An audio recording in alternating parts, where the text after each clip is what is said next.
আপনার আগে বিয়ে হয়েছে? বিয়ে হয়েছে, ছেলে আছে, মেয়ে আছে, আপনার স্বামী আছে। আপনার ছেলেও আছে, মেয়েও আছে? স্বামীও আছে। ছেলে কজন, মেয়ে কজন? এক ছেলে এক মেয়ে, মেয়ে বিয়ে দিয়েছে, দুটো নাতিন আছে, ছেলে আছে 12 বছর বয়স, মাথায় সাত করে 10 পারা হাফেজ। 10 পারা হাফেজ? কথা আসতে বলেন, আমার দম আটকে যাবে, তো কথা আসতে বলে। তো আগের সংসার কি কারণে ভেঙে গেল? ভাঙে নাই সংসার, সংসার ভাঙে নাই, সংসার ঠিকই ছিল। যখন মামুর সাথে ওনার কথা উনি বলুক, আপনি এটা ফালান না, কথা বলেন, অসুবিধা নেই।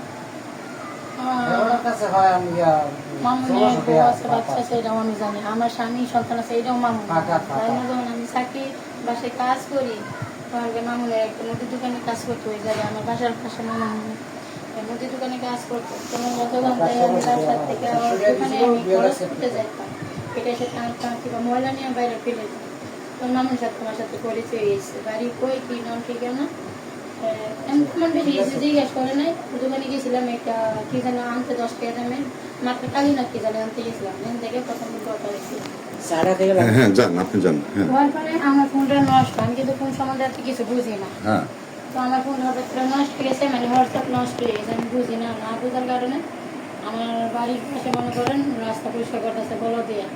আমি ওটা বলছি যে ভাই আপনি কি বাঙালি? উনি বলছে হ্যাঁ আমি বাঙালি।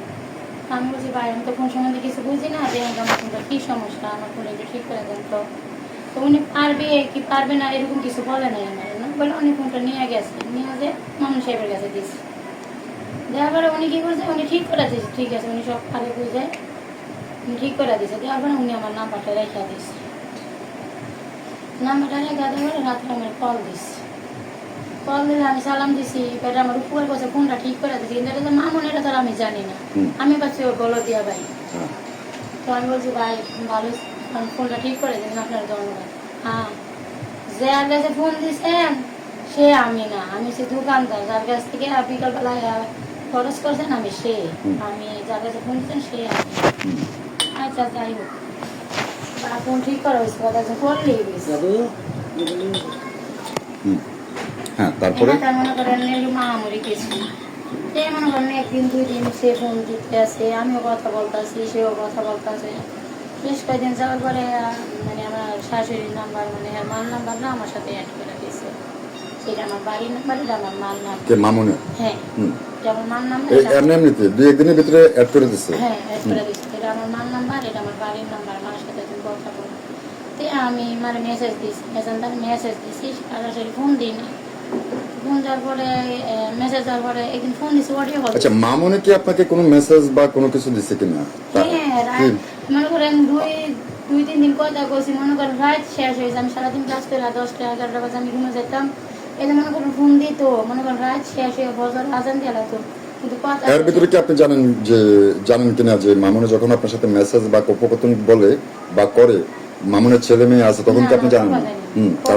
হ্যাঁ, পরে মনে করেন রাত শেষ হয়ে যেত, সেই কথা বলতে যেতাম, আমি বলতাম যে সকালে তো আমার কাজ আছে, ওইটা কাজ করতে হবো, দেখো ইয়া করো, এই ফোনটা রাখা দিই। আরে কি রাখা দিই, ঘুমাই মানে সারাদিন হইতে আছে, কাজ করবো ঘুমাইবা, ঘুমাই মানে এইগুলাই বলছি আর কি। এরকম করে বেশ কয়েকদিন চলছে। চলার পরে মনে করেন পরে জানতে পারছি, 2-3 মাস পরে যখন আমার সাথে কথা বলছে, পরে আমি কিন্তু হে প্রথমে জানতো যে আমার স্বামী আছে, বা আমার স্বামী হ্যাঁ বলছে যে ফাতেমা আমার কথা বলছে যে মোবাইলে এমবি নাই, আপনি যদি পারেন একটু ব্যবস্থা করে ফাতেমার এমবিটা বইরা দেন, টাকাটা আমি দিয়ে দিব। এটা আপনার স্বামী বলছে? আমার স্বামী মামুনরে বলছে। মামুনরে বলছে। মামুন আবার একটা সিমও কিনে আমারে দিয়েছে। মামুনের নাম্বার পাইলো কই আপনার স্বামী? ওদের বিকাশে টাকা পাঠাইছে বাড়ি। মামুনের বিকাশ থেকে? হ্যাঁ, মামুনের কাছ থেকে বিকাশে বাড়ি। ওই দেশের বাংলাদেশে, ওই দিকটা বাংলাদেশে আমার হাজবেন্ডের কাছে টাকা পাঠাইছি। আচ্ছা, আমার হাজবেন্ডের নাম মামুনের কাছে আছে, আর মামুন তো মনে করেন একটা হ্যাকার। প্রথম যেদিন আমার ফোনটা অর্ডার গেছে, ওই দিন থেকে মামুন আমার মোবাইলটা হ্যাক করে লাইছে। আমার স্বামীর সাথে কি বলতাম, আমার মেয়ের সাথে কি বলতাম, আমার ছেলের সাথে কি বলতাম। আচ্ছা, যেভাবে একটা সম্পর্ক হয়েছে। না মানে মামুন এগুলো শুনতে পাইতো। আমার কেউ মেসেজ দিলে, আমি কেউ মেসেজ দিলে এই মেসেজের রিপ্লাই মামুনে দিত, কারণ মামুনে আমার পছন্দ করে, আমি মামুনের পছন্দ করি। অন্য একটা ছেলে যদি আমার মেসেজ দেয়, ওটা রিপ্লাই মামুনে দিত, আমি দিতাম না।